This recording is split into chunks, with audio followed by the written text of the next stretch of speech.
সম্মানিত সুধী, আমি আপনাদের সামনে খুতবা শুরুতে একটা হাদিস পাঠ করেছি। রাসূল কারীম সাল্লাল্লাহু আলাইহি ওয়াসাল্লাম বলেন, তা'দিলু সূরাতুল ইখলাস সুলুসুল কোরআন। সূরা ইখলাস আমি আসছি তৃতীয় ভাগে। সূরা ইখলাসের ফজিলত আল্লাহ রাসূল বলেন, তা'দিলু সূরাতুল ইখলাস সুলুসুল কোরআন। সূরা ইখলাস কোরআনের 3 ভাগের 1 ভাগ। বুঝতে পারছেন? তার মানে 10 পারা কোরআন পড়লে যেই পরিমাণ সওয়াব, আল্লাহ তাআলা সূরা ইখলাস একবার পড়লে ওই পরিমাণ সওয়াব দান করেন। সুবহানাল্লাহ। তাহলে আমরা বলি কুল হুয়াল্লাহু আহাদ। আমার সাথে পড়েন, কুল হুয়াল্লাহু আহাদ আল্লাহুস সামাদ লাম ইয়ালিদ ওয়া লাম ইউলাদ ওয়া লাম ইয়াকুল লাহু কুফুয়ান আহাদ। একবার পড়ছি, রব্বে কারীম আমাদের আমল নামায় 10 পারা কোরআনের সওয়াব দিয়ে দিয়েছেন। সুবহানাল্লাহ। 20 পারা কোরআন পড়লে যেই পরিমাণ সওয়াব, রব্বে কারীম বলেন আমি সূরা ইখলাস 2 বার পড়লে ওই পরিমাণ সওয়াব বান্দার আমলনামায় দিয়ে দিই। তাহলে আমার সাথে পড়েন, কুল হুয়াল্লাহু আহাদ আল্লাহুস সামাদ লাম ইয়ালিদ ওয়া লাম ইউলাদ ওয়া লাম ইয়াকুল লাহু কুফুয়ান আহাদ। অলরেডি আমাদের আমলনামায় 20 পারা কোরআনের সওয়াব জমা হয়ে গেছে। আল্লাহর হাবিব বলেন, 30 পারা কোরআন পড়লে যেই পরিমাণ সওয়াব, 1 খতম কোরআন পড়লে যেই পরিমাণ সওয়াব, 3 বার সূরা ইখলাস পড়লে আল্লাহ ওই পরিমাণ সওয়াব দান করেন। তাহলে এবার পড়েন, কুল হুয়াল্লাহু আহাদ আল্লাহুস সামাদ লাম ইয়ালিদ ওয়া লাম ইউলাদ ওয়া লাম ইয়াকুল লাহু কুফুয়ান আহাদ। ওয়াল্লাযী আমাদের আমলনামায় পুরা 30 পারা কোরআনের সওয়াব আল্লাহ জমায়া দিয়েছেন। সুবহানাল্লাহ। নেকির প্রয়োজন আছে না আমাদের? এই যে এখন এই মাত্র আমরা সূরা ইখলাস 3 বার তেলাওয়াত করেছি। আল্লাহ তাআলা পুরা কোরআন পড়লে যেই পরিমাণ সওয়াব, 1 খতম করলে যেই পরিমাণ সওয়াব, আল্লাহ তাআলা এই মুহূর্তে আমার আপনার আমলনামায় সূরা ইখলাস 3 বার পড়ার কারণে আল্লাহ তাআলা ওই পরিমাণ সওয়াব দান করেছেন। সুবহানাল্লাহ। রব্বে কারীম বলেন, আফা হাসিবতুম আন্নামা খালাকনাকুম আবাসাও ওয়া আন্নাকুম ইলাইনা লা তুরজাউন। এরে গোলাম, তুমি কি ভাবো আমি তোমাকে অনর্থক বানাইছি, তোমাকে বেফায়দা বানাইছি, এমনি এমনি বানাইছি? যদি প্রশ্ন করেন মালিক, তাহলে তুমি আমাদের কিসের জন্য বানাইছো? এটাও আল্লাহ জবাব দিয়ে দেন, ওয়ামা খালাকতুল জিন্না ওয়াল ইনসা ইল্লা লিয়াবুদুন।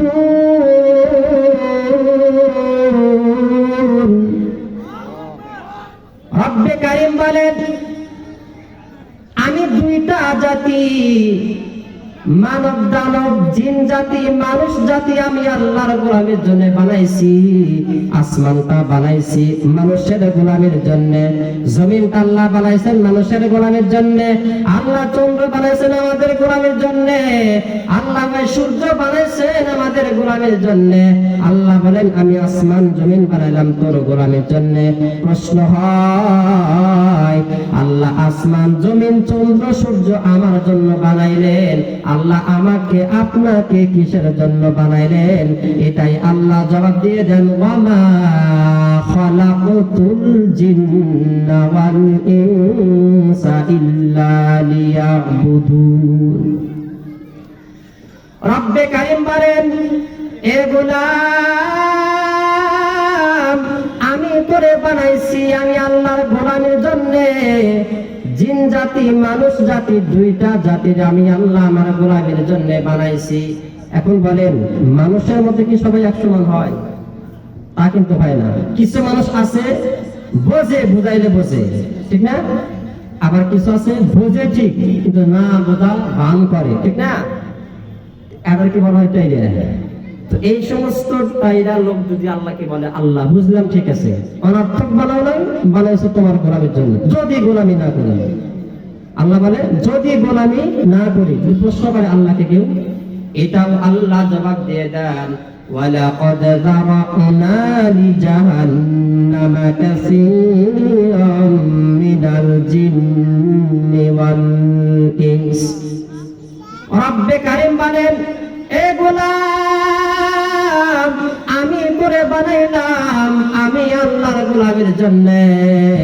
তুই বলস আল্লাহ যদি গোলামি না করি, আল্লাহ বলেন আমি এমনিতে তোকে ছেড়ে দেব না, গোলামের জন্য বানাইছি, গোলামি করলে তুই ফেরেশতার চাইতে দামি হয়ে যাস। আল্লাহ বলেন ওয়ালাকাদ কাররামনা বানি আদম, মানুষকে আমি সৃষ্টির শ্রেষ্ঠত্ব দিয়ে আমার তৈরি করছি, মানুষকে বেশি দাম দিলাম, সৃষ্টি কুলের মধ্যে মানুষ বান্দা আমি তোরে বেশি দাম দিলাম। তোকে বেশি দাম দেওয়ার কারণে তোর দামটা এমন পর্যায়ে পৌঁছায় দিছে রে বান্দা, ফেরেশতার চাইতে তোর দাম আমি আল্লাহ বেশি দিয়ে দিয়েছি। রব্বে কারীম বলেন, এরে বান্দা, আসমান জমিন বানাইছি হুকুম দিয়া, চন্দ্র বানাইছি হুকুম দিয়া, সূর্য বানাইছি হুকুম দিয়া।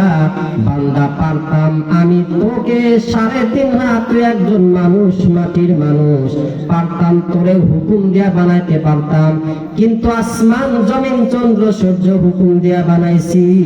বান্দা আমি তোকে বানাইছি আমি আল্লাহর কুদরতি হাত দিয়া। সুবহানাল্লাহ। এবার রব্বে কারীম বলেন, শুধু কি তাই, আসমান বানাই আসমানকে সুন্দর বলি নাই, জমিনকে বানাইয়া জমিনকে আমি আল্লাহ সুন্দর বলি নাই, আমি আল্লাহ ওই চন্দ্রকে বানাইয়া চন্দ্রকে সুন্দর বলি নাই, সূর্য বানায় আল্লাহ সূর্যকে সুন্দর বলেন নাই, আল্লাহ গাছ বানায় গাছকে সুন্দর বলেন নাই। আল্লাহ বলেন বান্দা আমি তোরে বানাইয়া তোকে আমি সুন্দর বলছি।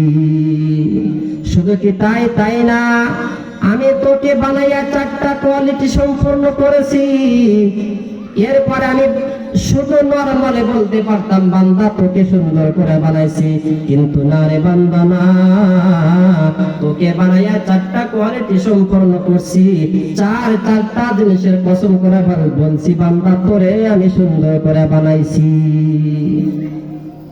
রব্বে কারীম বলেন ওয়াত্তিন, 3 ফলের কসম করে আল্লাহ বলেন, ওয়াজ্জাইতুন, জাইতুন ফলের কসম করে আল্লাহ বলেন, ওয়াতুর সিনিন, ওই সিনাই পর্বতের কসম করে আল্লাহ বলেন, ওয়াহাদাল বালাদিল আমিন, আল্লাহ পবিত্র মক্কা নগরীর কসম করে বলেন, আল্লাহ 4টা জিনিসের কসম করে বলেন, লাকাদ খালাকনাল ইনসানা ফি আহসানি তাকওয়িম।